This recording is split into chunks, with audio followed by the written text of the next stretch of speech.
continuer à offrir de très belles opportunités pour les étudiants, mais je crois qu'ils n'ont pas besoin de moi pour savoir que le privé leur offre de très belles opportunités. C'est, je crois, 80% des étudiants qui sortent pour aller en entreprise, pour aller dans le privé.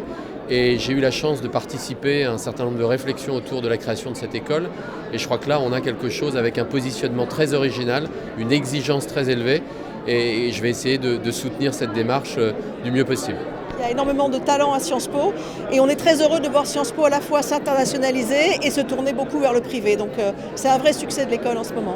Je pense que les étudiants de Sciences Po s'insèrent particulièrement bien dans les entreprises et notamment dans les entreprises internationales. Il se trouve que je donne des cours à des élèves, à des étudiants en Master 1 qui sont des étudiants étrangers, ils viennent de toute nationalité, ils sont passés par des cursus tous très divers et c'est ça la richesse de Sciences Po, cette diversité. Je trouve que la diversité c'est le levier principal de l'innovation. Nourri par la recherche en sciences sociales, nourri par le contact avec les praticiens de haut niveau, nourri par l'immersion dans le numérique, nos étudiantes et nos étudiants doivent s'éveiller à la complexité des transformations que connaissent les entreprises.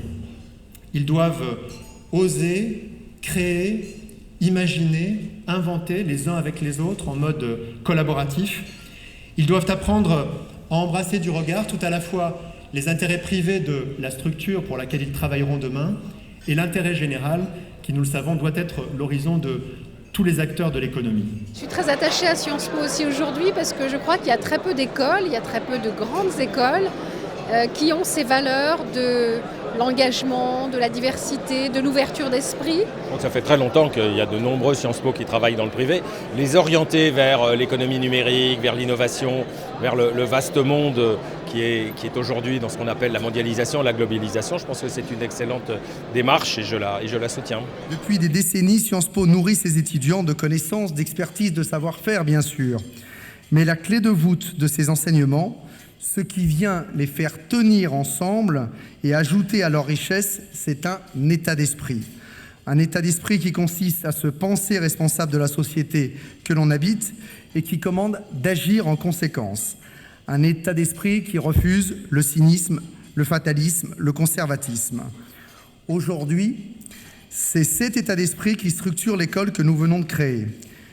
Car cet état d'esprit n'est pas réservé au secteur public, il n'est pas réservé à l'associatif, aux organisations internationales. Non, nous en avons aussi, et peut-être même d'abord besoin, chez nos élites économiques.